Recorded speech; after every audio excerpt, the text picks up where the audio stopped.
Hey there, my name is Heather Feather. I am the owner of Rare Bird Medicine, and today's topic is quantum jumping. I was writing a class today for Be Magical. It's an 8-week course that I'm teaching, and the first class was dedicated to pagan or country dweller magic. The second class was dedicated to shamanic magic, and the third class is dedicated to quantum magic. Then we'll do the 4 elements in magical time. And I was writing quantum magic today because I usually write the class the week that I teach it. And I'm going back through quantum entanglement, quantum superposition, and one of the things I was touching on is quantum jumping. And quantum jumping is the concept that everything that you're looking at as you watch this video is emptiness, because it's made out of atoms, and atoms are 99.999, it's actually 12 nines and then a 6% emptiness. It's such a nominal amount that matters, actually, based on the science I was taught. That's not what I was taught. So quantum mechanics actually shows that you're looking at emptiness, and you yourself, every time you look at a mirror, every time you look at a photo of yourself, and every time you look at the world, are looking with emptiness at emptiness. So it's a same sea of oneness at all times. And so atoms, without having some kind of force, like a nuclear reaction or something, an atom cannot walk through a wall. You can I Google all kinds of questions like this all the time. Can atoms walk through walls? And it's based on videos I've received studying quantum mechanics. But no, they can't walk through walls because, they tend to maintain their structure unless there's some outside force or influence. However, atoms are made of subatomic particles, so a smaller component of an atom is a subatomic particle. Subatomic particles are made of 3 quarks. And, they have different spins, and there's a lot more going on in that. But when we get to the most teeny-tiniest microcosmic aspect of our cosmology, what we see is that quarks have a moment in which they essentially enter a vacuum in which they're not observable. And it's until they collide and there's antiparticles, but until that occurrence occurs where there's this balancing on the quantum realm, there's a moment in which it seems like a quark walks through a wall. It goes away. We don't know where it goes. It's like, boop, where'd it go? I don't know. It's in a vacuum. Oh, boop, they collided, and doop, now the change happened and as a component of energy. And so I theorize, and I really hope scientists study this more. Please study quantum jumping, quantum physicists. Please study. Do quarks walk through walls? And if so, where do they go? Because my theory is that where they go is into the infinite multiverses. That quarks are constantly, the most microcosmic aspect of our cosmology is constantly popping and blipping into and out of an infinite number of multiverses that we are all creating with our consciousness, which is telling the waves of probability, which a particle or an atom also is, what type of particle to be and where to be at. Here's where you go, particle, in the space-time delusion. So we know from the double slit experiment that an atom or a particle can behave as a wave of probability. And when does it do that? It does that when a conscious observer is not present. So when I'm not looking at the atoms, they're waves of probability, and everything's made of atoms. But when I'm looking at them, they're particles and atoms, and there's my phone, and there's my face on the phone. And so what?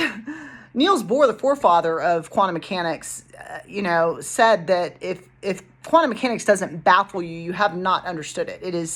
It basically says that everything that is real is not real.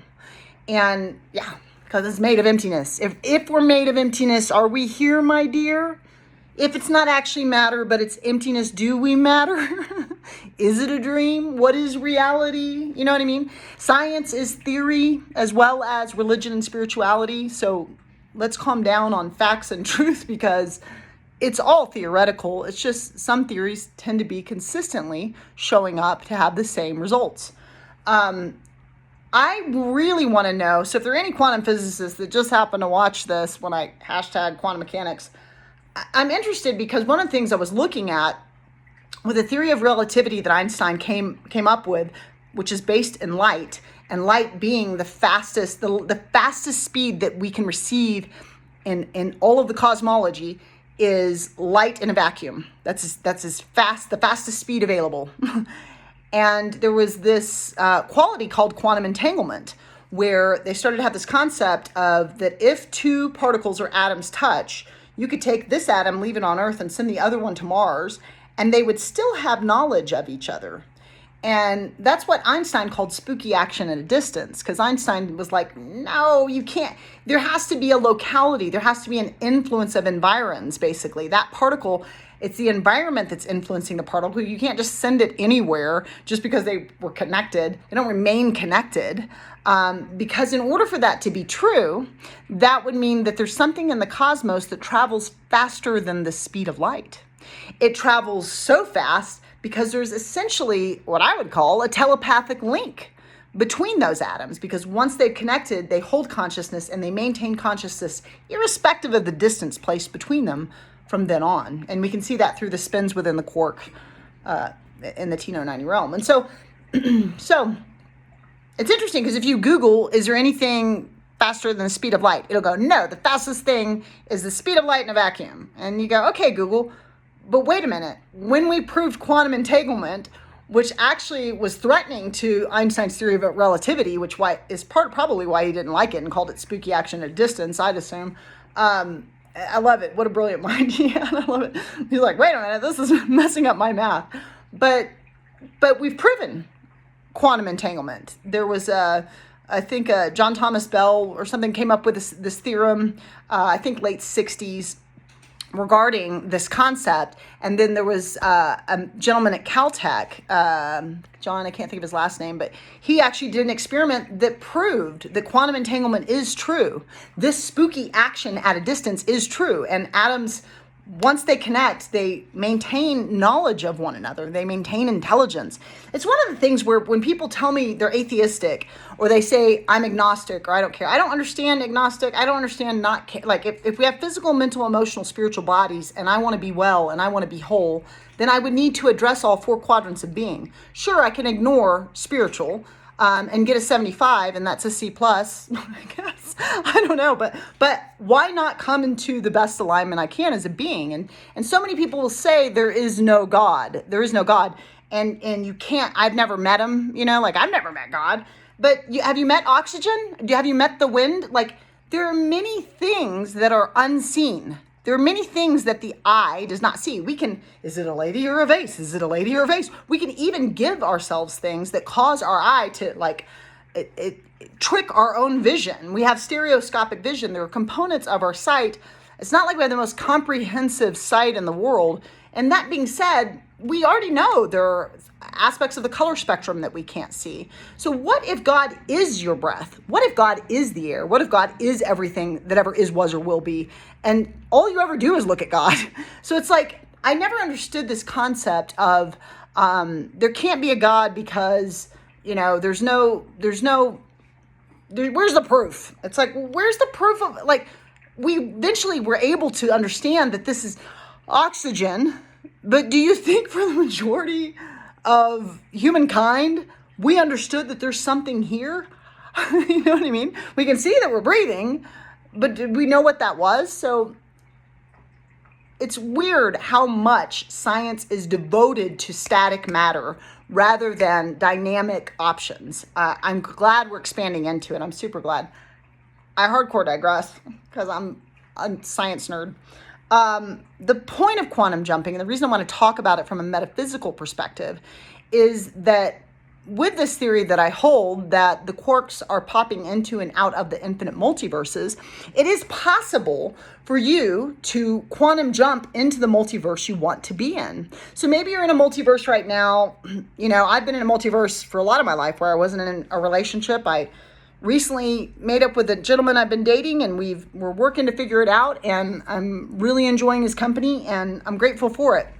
But I have had, if you've watched my videos, a long stretch of not being in partnership. And so if I was doing a quantum magic or a quantum jumping exercise, I would want to historically have done that probably around relationship and finding divine, right, aligned, frequency matching partnership.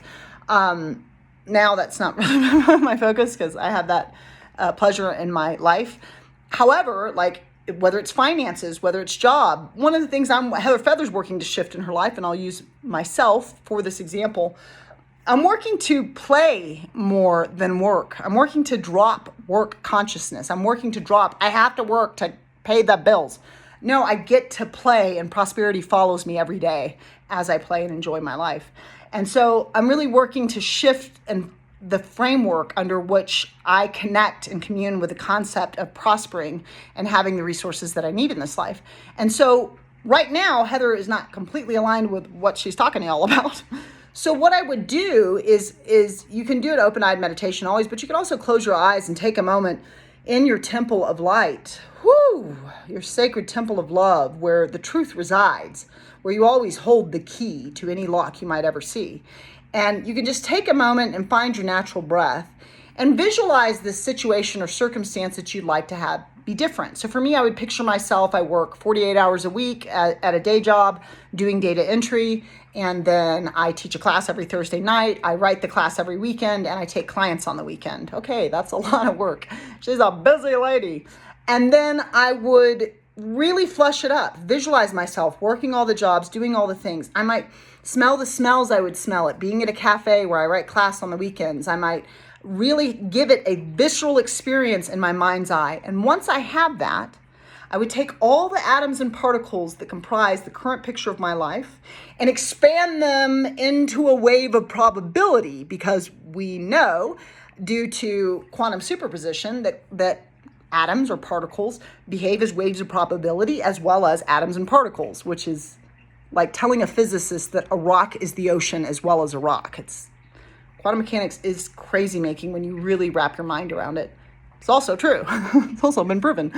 So what you do is you take all the atoms and particles that make your current picture and allow it to become the wave of probability that it also is. And it's currently in a locality based on your stinking thinking or your consciousness of the hour. And so you simply expand it into a wave of probability and then allow the new picture to come in. So I see myself, oh my God, I'm playing. I love to swim. I'm flying kites at the mountain. I am laughing. I'm having a giggle fest. I'm making best friends with a raven and a deer. And I'm being in nature and I'm walking barefoot on the earth. And now I'm at the beach and I'm having a fantastic time and I'm surrounded by like minds and we're having fascinating conversations about riveting and titillating things. And prosperity is just surrounding me in everything I do. It's effortless. It just arrives and arrives and arrives. And as it comes in, I extend it back out and offer and offer and offer and offer and offer and expand prosperity in everyone's lives around me. And so once I really get that experience, I can smell the ocean as I'm at the beach. I can feel the grass under my feet. I really engage my senses of it. I allow those waves of probability to collapse back into the particles of my now, into the atoms of my realization.